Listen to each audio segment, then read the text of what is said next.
Well, thank you, but I'm not completely at the forefront, I have to say. Okay. We met last December, I think. Obi. Yeah. If my memory is good.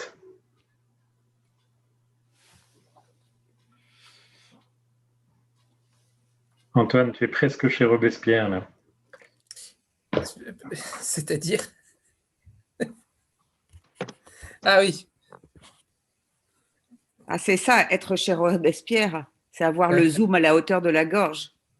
Le Robespierre des temps contemporains. C'est ça, en effet. So we are already 15 people. Thank you for being there. It's 5:01. So maybe we wait for one more minute.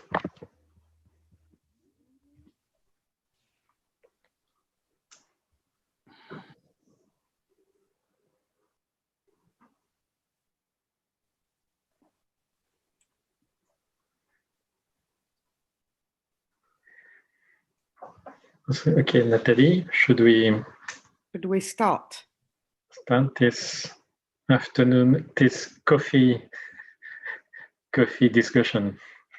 Well, I'll start though. Thank you for joining us for this webinar on the European Green Deal. The European Green Deal is the European Commission roadmap for making the EU economy sustainable and to reach a climate neutral Europe in 2050. On November 19, 2020, the southwestern Occitanie region in France will approve its own Green New Deal. This will be the very first European region to implement its Green New Deal. Please let me have my own screen. Will approve its own Green New Deal. So this will be the very first European region to implement its Green New Deal, hence through a citizens' assembly. Before the launch of the European Green Deal with industry, member states, regional and local assemblies, private sector, NGOs and citizens, we propose to share with you exclusive insights from this unique initiative, but also that of the French Citizens Convention for Climate, as well as Climate Assembly UK. So thank you for joining. This session will be recorded on YouTube, but exchanges with participants at the end will not be recorded on the live public mission channel. Also, you have the possibility to meet Carole Delga, the president of the region, tomorrow for an online exchange at 5:30 p.m. in French, but it will be translated. So now it is my pleasure to introduce the speakers. First, and by order, Alban Zanchiello, I hope I pronounce it correctly, is a local civil servant working for the Regional Council of Occitanie, member of the Office of the President, is in charge of different subjects, including citizen consultation, European and international relations. He studied law and has always been working for local authorities. During the Occitanie Citizens' Assembly, he was the corresponding person of the Office of the President. Yves Mathieu, who is our host, is co-director and founder of the independent agency Mission Publique, based in Paris and Berlin. He brings a new approach to the governance of commons by including the expertise of citizens and advising public and private decision makers on their action and strategies. He was a core partner to the Simulac research, which is a European program, Horizon 2020, a project on how the European research program could be impacted if it included the vision of the citizens about their future. Mission Publique has conducted with its partners more than 1,000 deliberative processes in 100 countries since its creation. Recently, a global citizen dialogue was led in 70 countries on the future of the governance of the internet, the Citizens' Convention for Occitanie, and the French Citizens' Convention on Climate Change. Yves Mathieu is a member of the TEDx community, an associate expert of the World Economic Forum and a founding member of the Democracy Research and Development Global Network. Then Claire Meillier-Wilson. She's a researcher in political science and a facilitator. She was part of the facilitation team at the Climate Assembly in the UK and one of the accredited researchers who observed the Convention citoyenne pour le climat, the French Convention. She's currently working with CAST, Center for Climate Change and Social Transformation in Cardiff University, on a comparative analysis between the two climate citizens assemblies, the French and the English one. Her research findings are due to be published at the beginning of 2021. In 2019-2020, Claire Meillier-Wilson facilitated many local climate citizens assemblies and various citizens panels in the UK, both online and in person, including in Camden, Kingston, Kendal, and such. She's part of the facilitation team of the Scottish Climate Assembly, due to start on November 7th. Bernard Robert is a moral and political philosopher, research director at the National Center for Scientific Research, based in Sciences Po Paris. He's an expert on deliberative democracy and responsible innovation. Since 20 years, he has combined theoretical and empirical approaches of mini publics composed by ordinary citizens and experts from local to pan-European scales. He is nowadays involved in a European project on the ethics of participation, pro-ethics. He also has been involved in the analysis of the French National Grand Débat and the Citizen Convention for the Climate. He has been an embedded philosopher in the Occitanie Citizens Assembly. And last, myself, Nathalie Blanc, I am a geographer, a director at the National Center for Scientific Research, and the managing director of the Center for Earth Politics, based in UP, University of Paris. As such, I contribute to Circle U, a European project on the research and innovation dimension of European universities. I am a pioneer of eco-criticism in France and a founding member of the French Environmental Humanities Portal. I've published and coordinated research programs on urban ecology, socio-environmental justice, and sustainable cultures. My recent research includes programs on how to support adaptation to climate change through citizen empowerment and on the intersection between socio-environmental inequalities and collective mobilization at the scale of cities. In the framework of Creative Europe, I also coordinate an art science project devoted to sustainable food. At last, I have been also involved in the Citizen Convention for the Climate as an observer. So now it is my pleasure to invite Alban Zanchiello to speak, and he has just 6 minutes as we have a short time together. So I don't know where is Alban on this screen. Alban has a problem because we have a Zoom that is playing with us today. It never happened before, but Alban was, we don't know why, excluded, and Maria is going to call Alban. He cannot join the conversation. So I suggest that so this happens and we need to be adaptive. I would like to, maybe it would be better to, as my presentation is common with the one of Alban, maybe Claire could talk about the two national deliberation process that happened in UK while we try to save Alban from this Zoom meeting. If that's okay. Okay, great. So Claire, please. No problem. Nice to meet you all. So just to say, the what I'm presenting now is going to be developed in a piece I've written for Carnegie Foundation. So that should be released by the end of this week. So anything that you want more information on should be detailed in that blog. I'll start sharing my screen.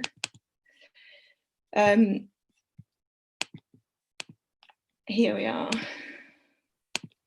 So this was back in June, the Convention, and what I'm going to do is briefly present key aspects of both the Climate Assembly UK and the Convention, and then go into some key learning and what next for climate citizens assemblies. So you can see here that the framing questions were similar, although the Climate Assembly UK was about net zero by 2050. The French one actually has the same target of net zero by 2050. It's the question was just an intermediate target of 40% reduction by 2030 in the spirit of social justice. Similar number of people selected by sortition, 108 in the UK, 150 in France. Budget was massively different. £520,000 for the UK process, €5.4 million for the Convention. Duration was quite different as well, 4 months, 9 months. And the process changed halfway through because of COVID-19, obviously. So 3 in-person weekends in the UK and 3 short online weekends. And when I say short, it's quite important because they were not actually full days compared to the one that happened in France, which was longer. And then the political sponsor, 6 parliamentary select committees in the UK, so it was Parliament, whereas in France it was Emmanuel Macron, so the executive. In terms of public awareness of the process, I think that's one of the big difference. I think we have seen that the Convention has attracted a lot of interest and press and media coverage. And this has been demonstrated by a poll that showed that 70% of French people were aware of the Convention. Lead delivery organizations, as we know, Mission Publique, Res Publica, Eurogroup Consulting, or the French, and Involve UK, the participation charity. And finally, type of final recommendations. We had over 50 recommendations for the UK and 149 measures for the French. So in terms of similarities, each assembly was initiated in the wake of protest, and the Gilets jaunes in France, Extinction Rebellion, and the declaration of emergency in the UK in 2019, which has many implications, as we will see in the piece I've written. Each assembly followed a broadly standard citizens' assembly format of learning, deliberation, voting, with differences in terms of the voting stage, but pretty much same approach.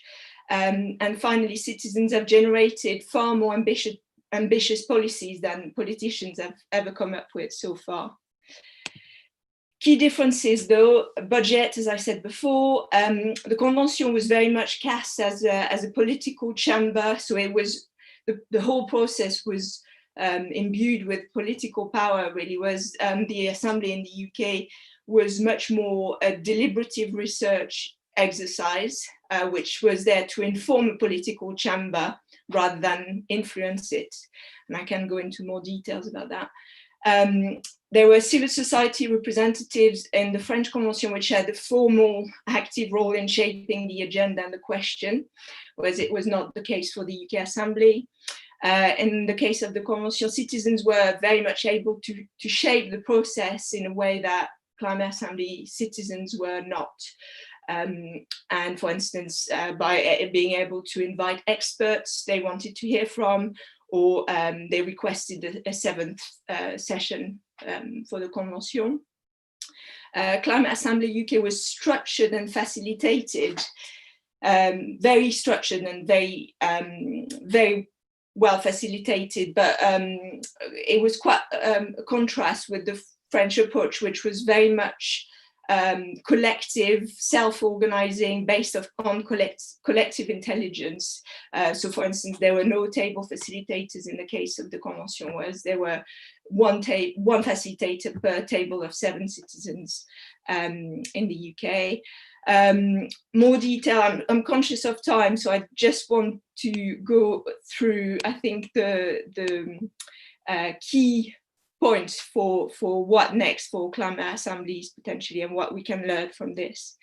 And for me, what really is coming up is the need to make transformative or incremental change a conscious choice. I think there's in both processes. I think we're missing a system change perspective.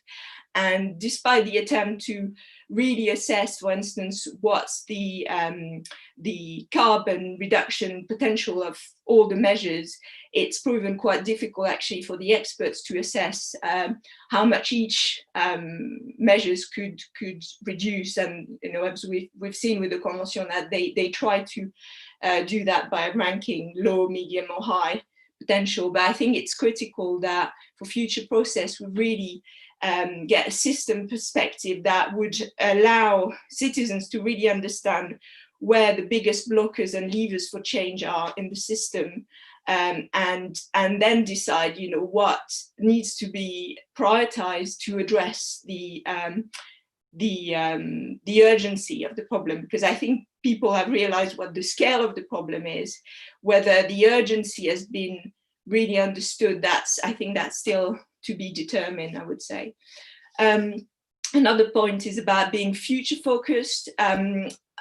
At the moment, the processes haven't really looked at future scenario, and that's very much linked to the question of adaptation.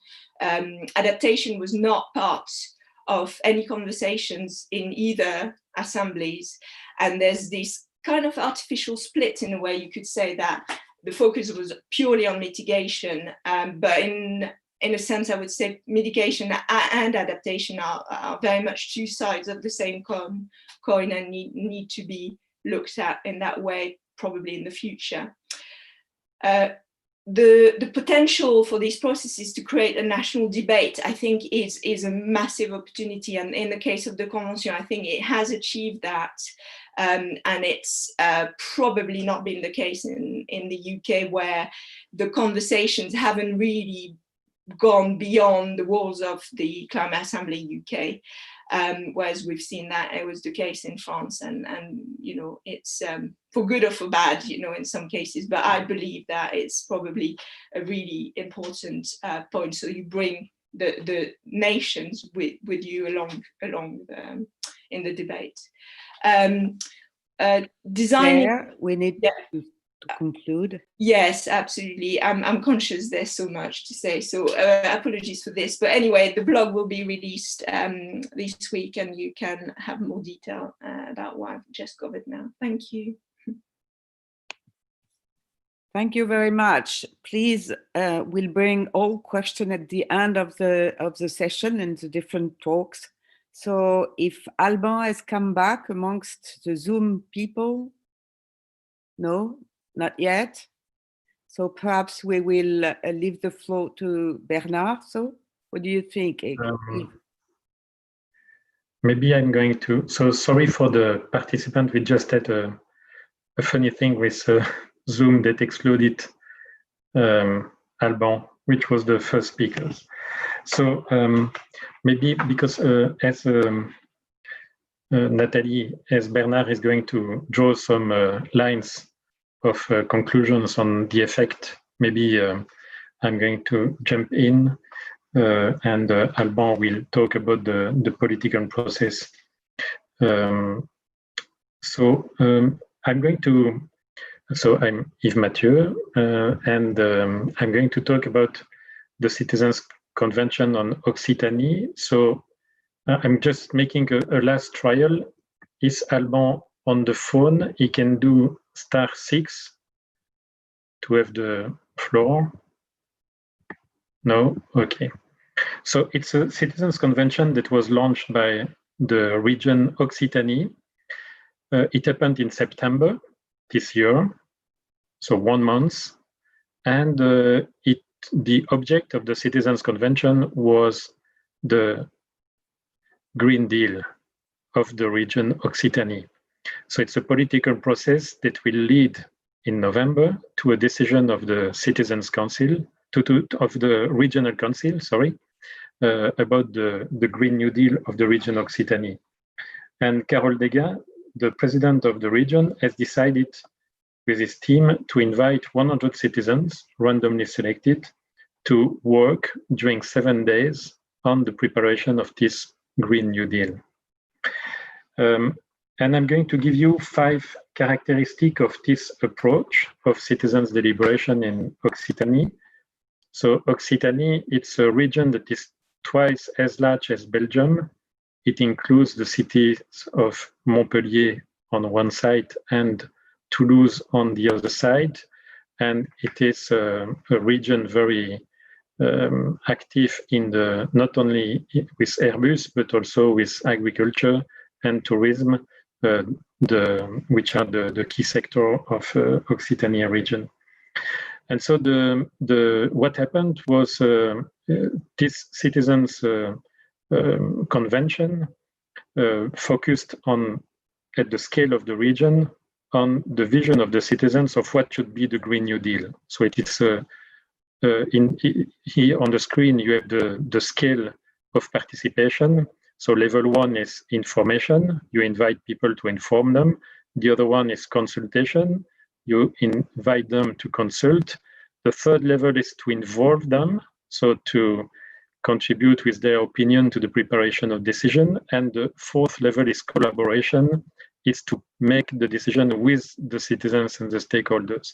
And so in this case, we are in level 3 and 4 of the scale of participation, and for some aspect, level 5, empowering the citizens to act on the field.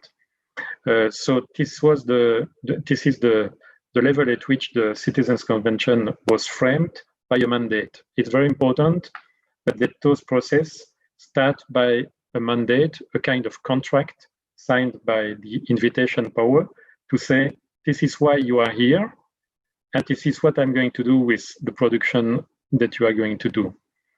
And this mandate was signed by Carole Degas, and it was given to the mini public, 100 people randomly selected, representing the 13 departments of the region.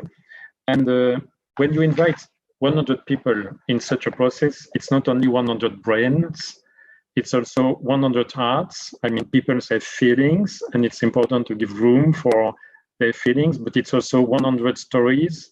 It's 4,000 years of experimentation in life.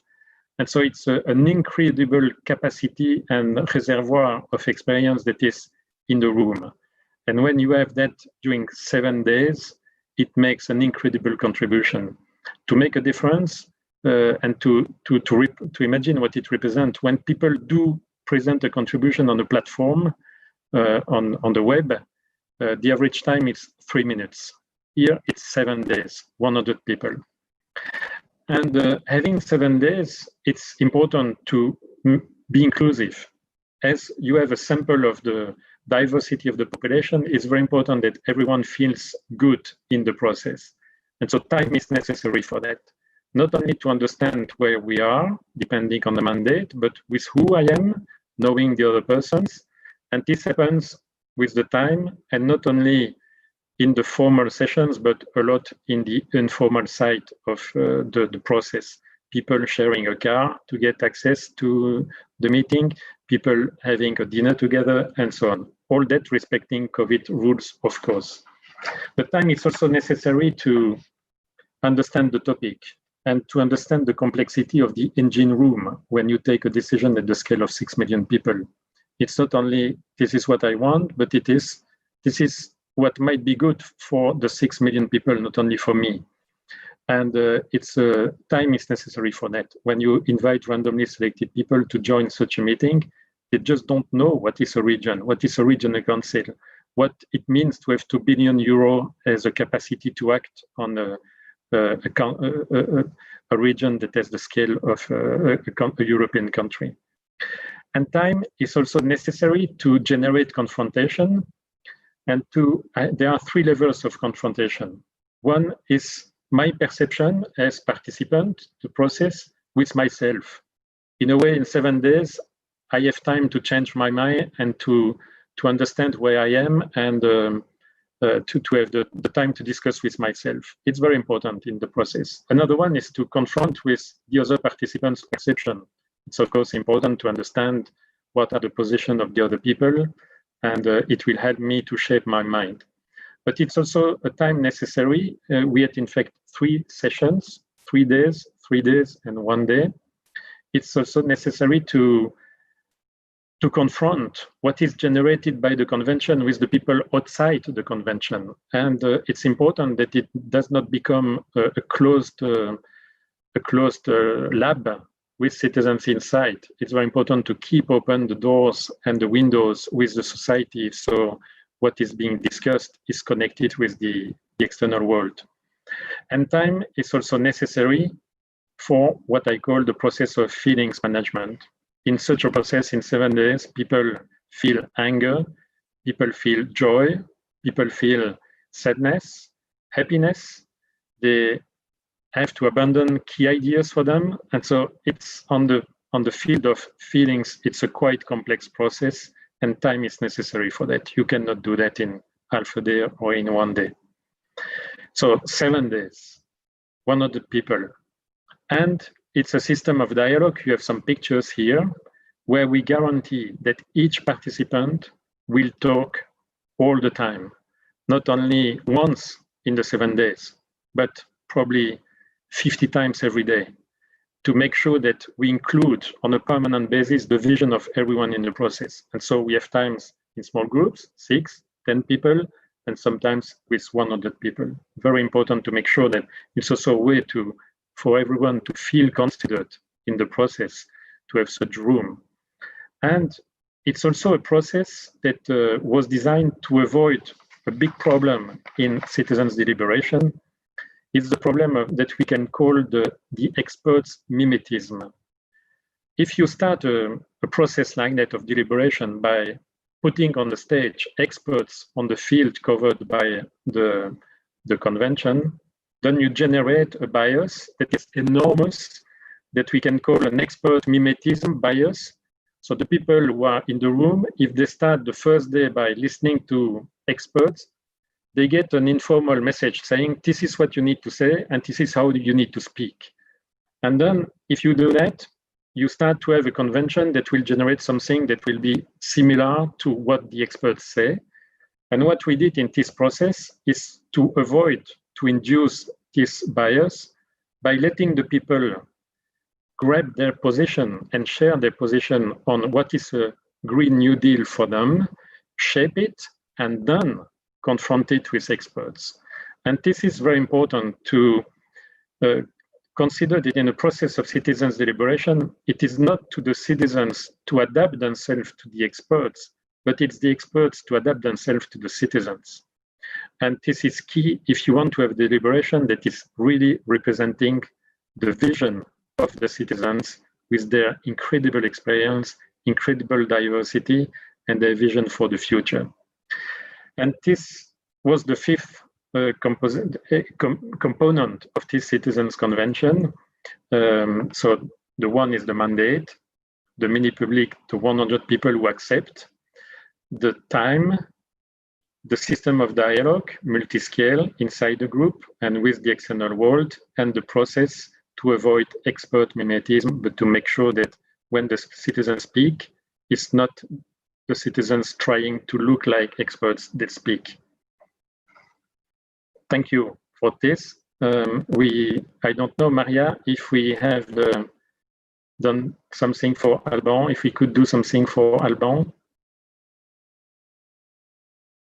It's not there. Apparently, Alban is back, but he's under the name of Claire Melier and he cannot speak yet. So he's working on it and we're working on it, but I think you should probably go ahead, Yves, while waiting.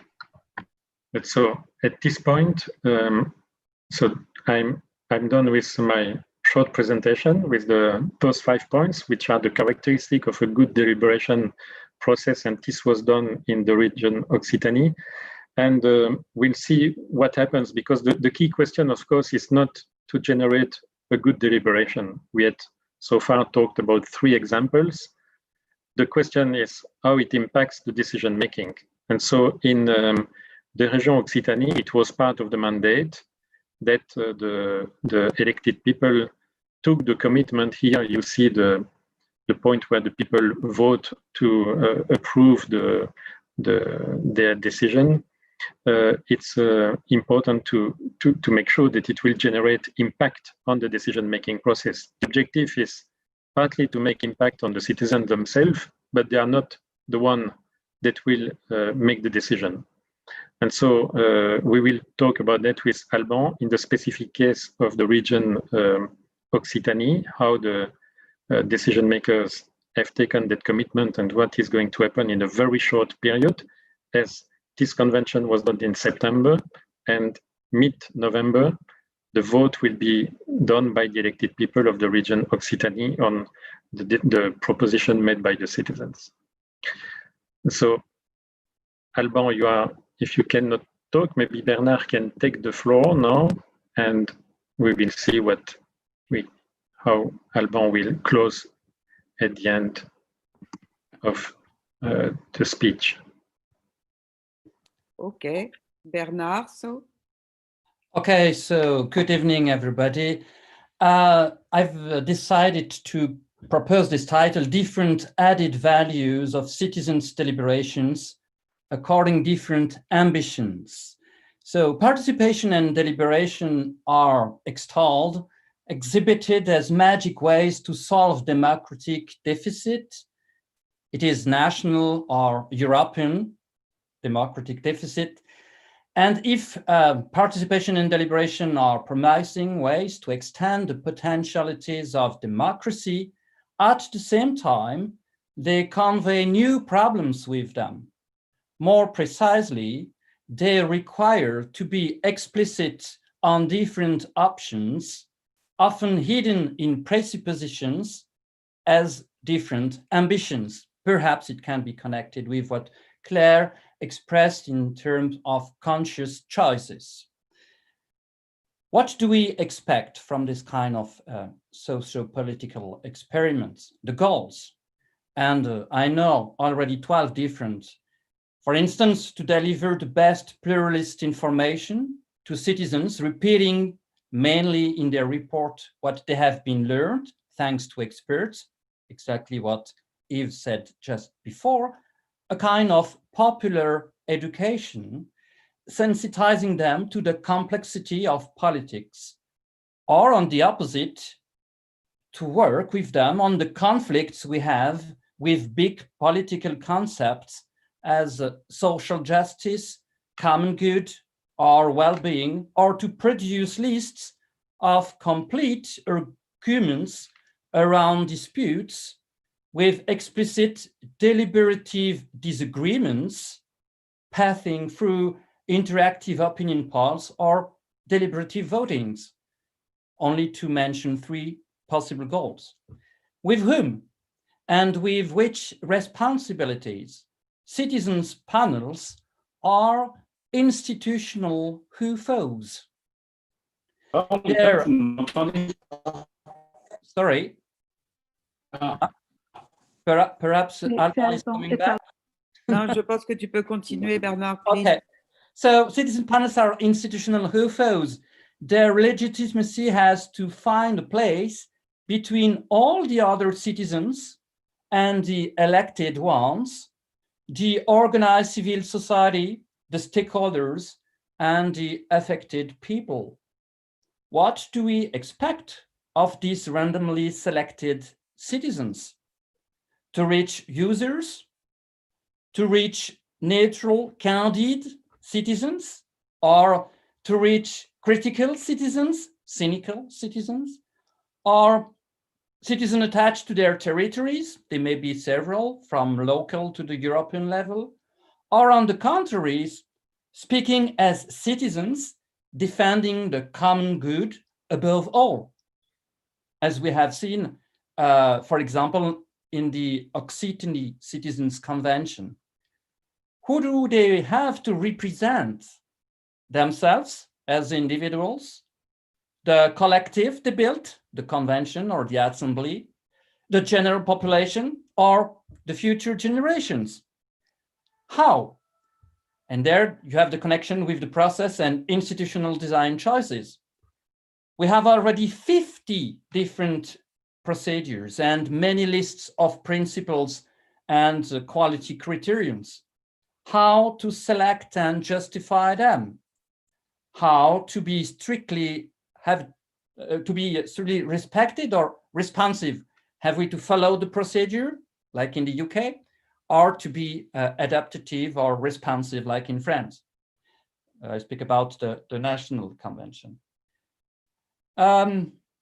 Targeting what kind of agreements between apparent consensus, compromise, or deliberative dissents, with which place for these panels and the recognized responsibilities in the existing system of authorities.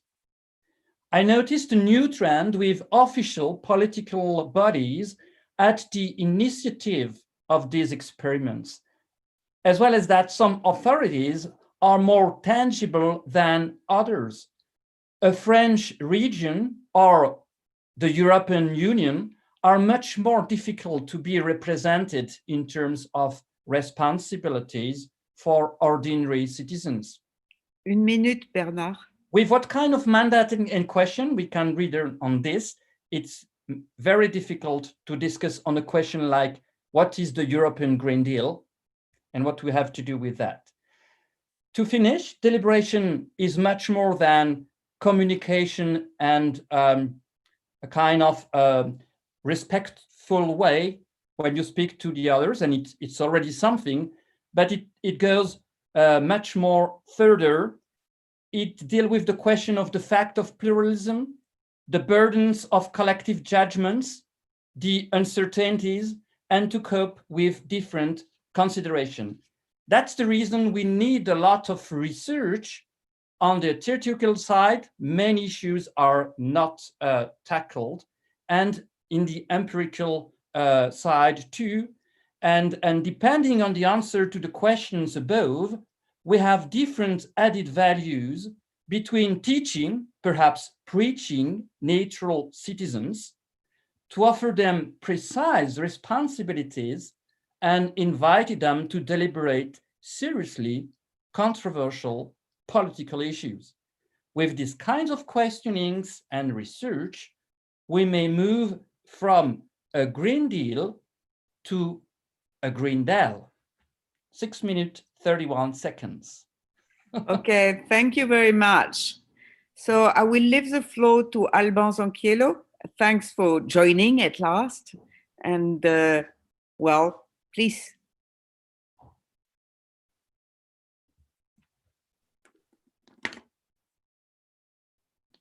Can you, we can't hear you.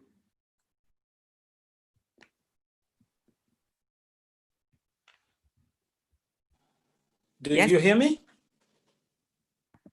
Yes? Yes. Good. So good evening first, and I do apologize for this delay. I don't know why, but there's always a problem with the technique. Maybe for this first part, do you still hear me?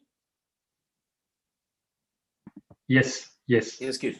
So maybe of this first part, before going further on, just a couple of words to say who we are.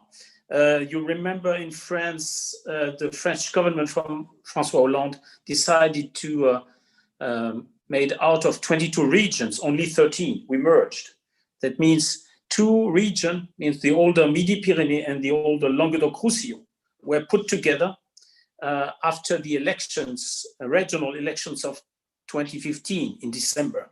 So that in January 2016, we had a new region and a new president, Carole Delga. Carole Delga is 49. She was mayor of a small town in the suburbs from Toulouse. She was vice president of the former region, Midi-Pyrénées, and then she was then a member of the French Parliament, and then under the government of Manuel Valls, she was minister. We say also Secretary of State, which is not the same meaning as the American one, in charge of trade, crafts, consumer affairs, social and solidarity economy. And after that, she decided to resign to make campaign to run to be president of the region, of at that time Midi-Pyrénées, Languedoc-Roussillon, and then we moved to another name in the first 6 months of the term. It's a 6-year term in France, even if this first term will not go to the end, the normal end, because we're going to have elections before. In fact, we do not know when we're going to have elections because of the COVID crisis.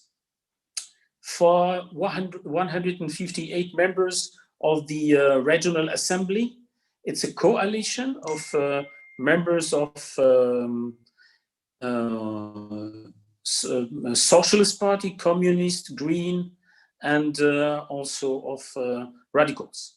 We have, and this has to be noticed, a strong opposition, 40 people out of 158, member of the political party of Marine Le Pen, Rassemblement National, which gives us naturally more, how could I say, duty or more things to do to be able to make a lot of response to our citizens.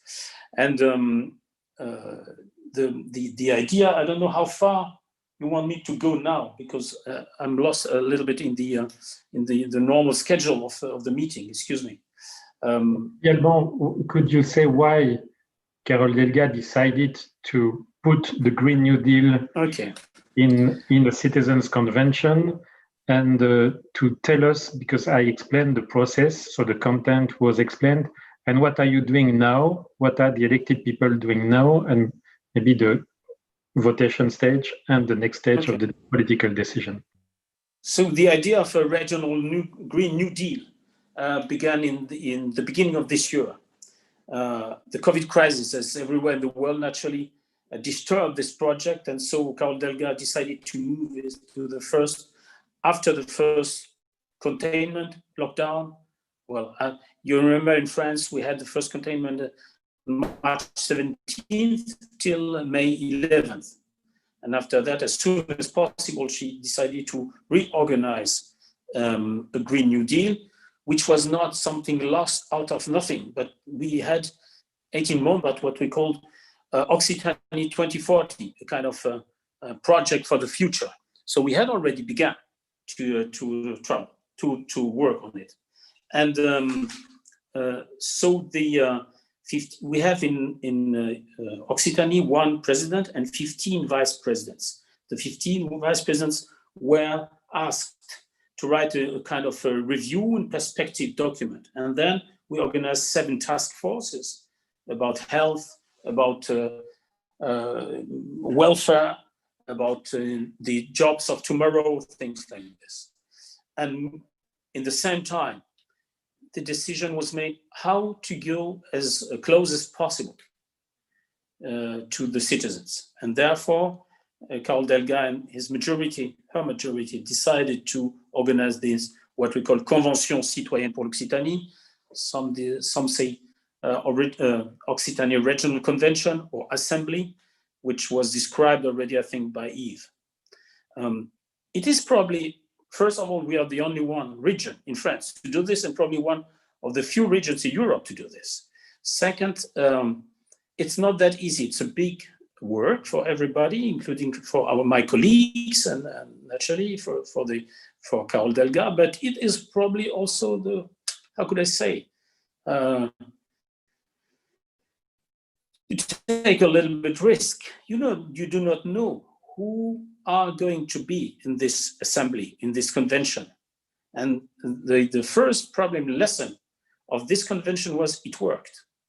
That means we planned, we asked the independent society to take up, we bought 2 million, I think 2.5 million phone numbers. And then out of them, we picked up, they picked up phone numbers, but we had told them we wanted different rules, which means there was before a map. We have 13 départements. You remember what a département in France is? Huh? We have 13 départements. That means the people should come from everywhere in the territory, which is big. Let's remember, Occitanie is the second in size. It's the second sized region in France. It's more or less as big as the Irish Republic, with the population of Denmark. So this is, we're bigger than 10 or 12 countries of the European Union. So it was important that every part of the territory has people coming from this part. So that thing, and then naturally the normal things about the jobs, and the ages were important, not only older people to young people, but people from every age, and which probably was also very interesting, people with no diploma. People who went out of the school system rather early, till people who went to the end of the university system. That means at the beginning, on September 10th, we noticed first that 2 people out of the 103 people who were there, had a lot of problems with reading and writing. And on the other hand, we had the principal, the director of one of the biggest high schools of Toulouse. That's the pickup, and it worked. It worked, Alban. You got 300 propositions. What are you going to do with them now? We are working since we are 2 ways on the same time. First, out of these 100 propositions, the members of the convention made 52 priorities. Out of these 52 priorities today, 39 are already included in a document which will be proposed to a vote on our next assembly on November 19th, if we can do it, because we don't know now with the COVID crisis. It's going to happen in a couple of days now with the new decisions probably from the French government. But 39 out of 52 are already included in our Green New Deal. Out of the rest of the other propositions which were not considered as priority by the members of the convention, 140 are included in the Green New Deal, regional Green New Deal. And then we have, at the same time, the members of the convention decided to propose to a vote to all the citizens of the region, a couple of measures, a couple of points, which are now being discussing. We discussed, and the votation is going to last till November 6th. The results of this votation will be also included in our Green New Deal on November 19th. The second, the step after that is that after the Green New Deal will be voted, which is sure, we have a clear majority to do it, and the majority will vote it. We will see that a lot of those propositions will be included in our budget of 2021. And after that, we make a kind of it's not a steering committee, but a committee out of those the members to see if we go further on and if we are able to translate in facts all the things they wanted us to do. I don't know. I'm clear that, but there will be a committee to see how far we go. We had Yves told this probably. We had 3 referees, garants, 3 people who were able to do everything they wanted. They looked at what we're doing. And then looked at very precisely what we did and what we are doing, and they will remain us probably if we are not far enough, quick enough. But well, we're on the good way. We're on the good way. Thank you very much. The referees and the garant. So that was new, Alban, in the process. Sorry. Yeah, I was just thinking that we could leave the floor for questions now. I mean, as we have overpassed the time allowed to presentation. Maybe, I mean, there are questions either in the chat, I can take some, round of them, or even if you want just to raise the hand and make So you we're know. going to shut down the recording now. So this was the set of presentation, and now Maria is going to stop the recording.